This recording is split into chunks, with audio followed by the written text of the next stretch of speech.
So we'll move on to the draft. We now have. Someone said we had 8 picks, but I think we have 9 picks. We have the third overall in the first round, 34th overall in round 2, 65th overall in round 3. We have 2 round 4s, one of which is a compensation pick for Xavier McKinney. We have the round 5 pick from the Seahawks in the Leonard Williams trade. We have 3 round 7 picks. Awesome. One of those is from the Boogie Basham trade with the Bills. So I took a look at a lot of the mock drafts. There's this great website that has a rundown of everyone's mock drafts that I encourage you to check out. It's NFLmockdraftdatabase.com. And it seems like they have percentages here, which is really interesting. 35, almost 36% of mock drafts that they have curated have us picking Cam Ward. 36% of mock drafts have us picking Cam Ward at number 3. 27% have us picking Shedeur Sanders, and then like 13% have us picking Carson Beck, with 24% picking someone else. So it looks like Cam Ward, Shedeur Sanders, or someone else. There are a few people I saw. One, this is an interesting one that I don't hate. Chris Landers with Fansided said Travis Hunter with the first pick, which I like. And then Jackson Dart with the round 2 pick, which I like. And then Tyler Booker, an interior offensive lineman from Alabama, with the round 3 pick, which I like. That's cool. I dig that. Another one from Fansided, this one from Scott Rogust, had the Giants picking Mason Graham, D lineman from Michigan, with the number 3 overall pick. I like the selection. I don't like picking him at number 3. I think when I was doing mock drafts, we had like the 6th or 7th overall pick, and by that time it was like Hunter, Ward, and Shedeur Sanders were off the board, and so I think Mason Graham was the most appealing at that pick.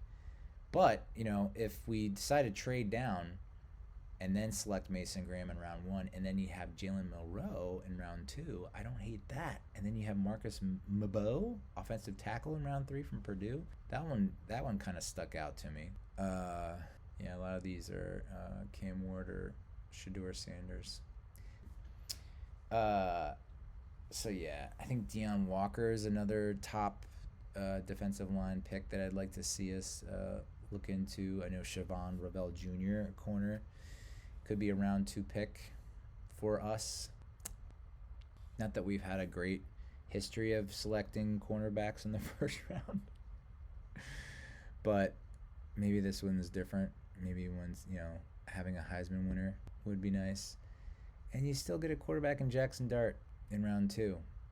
I think he just had a throw in a bowl game that people were comparing to the Zach Wilson throw, where he's going to his left and he just unleashes it 40, 50 yards down the field. I wouldn't mind that. You pair Jackson Dart with a Justin Fields or a Jameis Winston. But offensive line has to be a priority. And, bare minimum 1 offensive lineman. Ideally, you'd want to do 2 or 3. I would definitely draft a tackle. I would definitely draft a guard, and I would even go so far as to draft a center. I think the center would be probably a lower. We have 3 7-rounders, so maybe just take a flyer on someone, some gem at the center position. But yeah, I would go I would personally do a minimum of 3 offensive linemen drafted. So we have 9 picks. Doesn't have to be in the first round. I'm okay with second round. I think you go O lineman, D lineman, O lineman, D lineman. Oh, would I go? So maybe I wouldn't go 2 D linemen. Edge is something you have to think about too. It's no sure thing that we're gonna go with Kayvon after his deal's up. I don't know that he's shown you outside of, he's now played 3 seasons. Each season he's had like 1 signature game. Like, is that enough to make you say, yeah, we got our guy? I don't know. I don't know. So I think edge is something that you really need to think about. You might want to.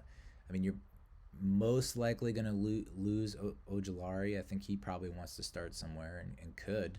And wide receiver, right? You got to help out Malik, take some pressure off him. So we're looking at, we have 9 picks. Those are 8. I think you got to go 2 or 3 offensive linemen, a quarterback, a corner, a wide out, an edge, D lineman. I feel like I'm missing something here. I wonder if you take a kicker. Like in one of your 7th round picks, just take a kicker. Offensive line, defensive line, corner, CB1, CB2, ideally CB1. Quarterback to compete for a starting position, starting job. A wide receiver 2, or a wide receiver 3 with upside. Starting guard, backup center, backup tackle, potentially starting edge, kicker. Yep, you can do that.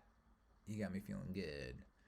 Because, I mean, as much as I want to draft, I guess you could maybe draft another inside linebacker, but I think, knowing that you have Deontay Johnson back and healthy, I think that pretty much covers it there. So I'm okay with not going inside linebacker, but edge rusher, D-line, offensive line, yeah. Shedeur Sanders. Oof. Sanders in New York feels like a match made in media heaven. Physically, Ward might have more tools, but don't be shocked if Sanders, who unlike Ward had to get used to playing with so-so talent in college, is more ready to start than some believe. Yeah, the problem is, I don't know if this is just like typical pre-draft smokescreen type nonsense to get people thinking one way and then, the team swoops in and gets them. But there are people that are not giving first-round grades to Shedeur Sanders. We're going to pick him at 3 overall. I mean, hell, we reached on Daniel Jones. Why not reach on Shedeur Sanders as well? So, I don't know, man. If we do pick him, let's just hope it's entertaining. I think that's the one thing that really stunk about this past season. It was just so friggin' boring. It was one of the most boring seasons I've ever watched. I've never been less into a season as I have this season. It's just been so boring to watch. The first half of the season was just frustrating, and then the second half was just straight boring. I mean, it was just like the end of the 2021 season, where it was just like, I mean, the end of the 2021 season was, I've never been more out on a Giants team than I was at the end of the 2021 season, and this is very comparable. I think the only real reason I might have tuned in was to see Malik, really, and maybe Tracy. But that's about it. So that's the draft.